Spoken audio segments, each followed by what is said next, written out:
Welcome students to the physics online classes. आप सभी भैया बहनों का भौतिक विज्ञान की ऑनलाइन क्लासेस में स्वागत है। स्टूडेंट्स, अब तक हमने एक चैप्टर पढ़ा था द्रव्यमान केंद्र। आज हम उस चैप्टर के न्यूमेरिकल्स सॉल्व करेंगे। पहला जो क्वेश्चन है आपका वो है कि आपके दो द्रव्यमान हैं 3 किलोग्राम के और 2 किलोग्राम के, वो एक दूसरे से 3 मीटर की दूरी पर रखे हुए हैं, तब उनके बीच का द्रव्यमान केंद्र कहाँ होगा। तो हम कहेंगे कि माना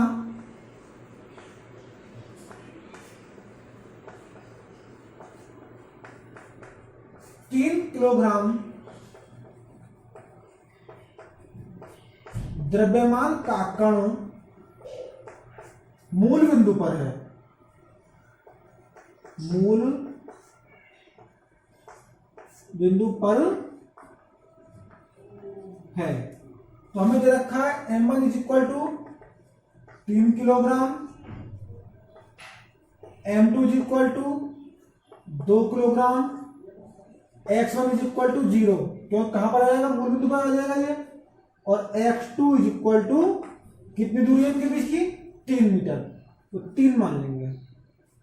तो हमारा जो द्रव्यमान केंद्र होता है XCM वो होता है m1x1 plus m2x2 upon m1 plus m2। याद रखिए, अब हमारे यहाँ पर दो कण हैं, इसमें m1x1 plus m2x2 upon m1 plus m2।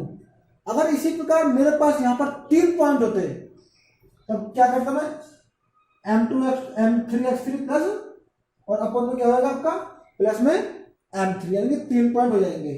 इनके मान रख दीजिए, XCM इज इक्वल टू 3 गुणा 0 प्लस 2 गुणा 3 बटे 2 प्लस 3, ये हो जाएगा आपका 0 प्लस 6 बटे 5। तो XCM इज इक्वल टू 5 से भागने क्या हो जाएगा, 5 एकम 5, पॉइंट बच के यहां पर 1 बचेगा, 5 पूजा। तो हम कह सकते हैं XCM जिसका द्रव्यमान केंद्र होगा 3 किलोग्राम के कण से 1.2 मीटर पर। ठीक है स्टूडेंट्स, आपका अगला न्यूमेरिकल है सेकंड। इसमें 2 पॉइंट हैं, 4 किलोग्राम का और 2 किलोग्राम का। उनकी जो स्थितियां हैं वो x, y और z तीनों अक्षों पर हैं। तो जिनके निर्देशांक है वो हैं 1, 0, 1 और 2, 2, 0, यानी कि ये वैल्यू है x1, y1, z1 और ये है x2, y2 एंड z2। तो हम लिखेंगे दिया है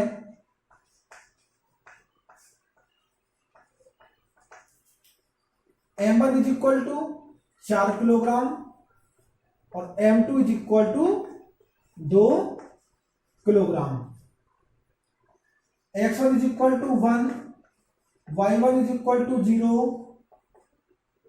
और z1 इज इक्वल टू 1। इसी प्रकार x2 is equal to 2, y2 is equal to 2 and z2 is equal to 0। तो यहां पर एक्सिस हमारे 3 हैं, 1, 2, 3। तो इसके जो निर्देशांक होंगे वो होंगे XCM, YCM और ZCM। तो XCM क्या होता है हमारे पास, m1x1 plus m2x2 upon m1 plus m2। ठीक है, तो m1 क्या है हमारे पास 4, x1 1 प्लस m2 2 और x2 भी 2, अपॉन में क्या हो जाएगा हमारे पास 4 प्लस 2, तो 4 और 4 8 बटे 6, यानी कि 8 बटे 6। ये किसकी वैल्यू है हमारी, ये वैल्यू है हमारे पास XCM की। इसी तरह यहां पर क्या कर सकते हैं, इसको कट कर सकते हैं 4/3। आगे YCM, तो वही हो जाएगा m1 y1 plus m2 y2 upon m1 plus m2। तो m1 है हमारा 4 और y1 है हमारा 0 प्लस m2 2 और y2 भी आपका 2, तो ये अपॉन में 4 प्लस 2, तो ये 0 हो जाएगा 4/6। इसको लिख सकते हैं हम 2/3 और लास्ट है आपका ZCM। ये हो जाएगा आपका M1 into Z1 plus M2 into Z2 upon 4 plus 2, ये भी क्या होगा आपका 4/6। इसको लिख सकते हैं हम 2/3 और फाइनल जो आपका रिजल्ट होगा वो होगा 4/3, 2/3 और ये 2/3। चलिए स्टूडेंट्स आपका अगला क्वेश्चन है। देखिए 3 बिंदु द्रव्यमान 1 किलोग्राम, 2 किलोग्राम तथा 3 किलोग्राम एक समबाहु त्रिभुज के शीर्षों पर रखे हुए हैं, जिसकी प्रत्येक भुजा ए है। ओ के सापेक्ष द्रव्यमान केंद्र बताइए। देखिए ये आपका एक समबाहु त्रिभुज है जिसकी प्रत्येक भुजा कैसी है, बराबर है। तो हम क्या करते हैं, हमें इस पर एक बिंदु मानना है ओ और उसके सापेक्ष इसका द्रव्यमान केंद्र ज्ञात करना है। तो देखिए जब भी आपके पास कोई इस तरह से कोई क्वेश्चन आता है, त्रिभुज हो या फिर कोई आयत हो या शंकु हो, कोई भी अगर वैल्यू आती है तो हम क्या करेंगे, उसकी एक भुजा को एक XY अक्ष में मान लेंगे। तो ये आपका X अक्ष, ये आपका Y अक्ष, ये मूल बिंदु O। तब इस मूल बिंदु O के निर्देशांक क्या होंगे, 0,0। ठीक है। अब इसकी पूरी लंबाई कितनी है, a है, तो ये लंबाई x पर है ना, तो इसके हो जाएंगे a,0, क्योंकि y पर तो इसकी कोई हाइट है ही नहीं। अब पॉइंट नंबर 3, मुझे इसके पॉइंट निकालने हैं। अगर मैं यहां से एक परपेंडिकुलर लंब डाल देता हूं इस आधार पर, तो ये पूरी लेंथ कितनी है हमारे पास, a है। जब आधा करूंगा तो a/2 इधर और a/2 इधर, तो यहां पर हो जाएगी हमारी a/2 और ये भी a/2, ये वैल्यू a। अब आपके पास ये लंबाई इतनी है और ये कर्ण है, तो इसके लिए फिलहाल जो आपका पहला पॉइंट हो जाएगा a/2, ये x के लिए है। अब मुझे y का पॉइंट निकालना है, तो देखिए इस पूरे त्रिभुज को ले लेंगे हम। अब चाहे इसे नाम दीजिए A, B और C। तो देखिए ये एक समकोण त्रिभुज है। जब समकोण त्रिभुज है तो हम क्या करेंगे, हम पाइथागोरस थ्योरम लगा देंगे।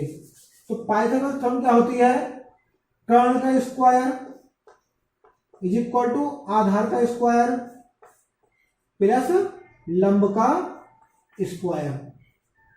तो ए स्क्वायर, ये वैल्यू इधर आएगी तो माइनस के a² अपॉन 4, तो स्क्वायर हो जाएगा इनका, और इज इक्वल टू BC²।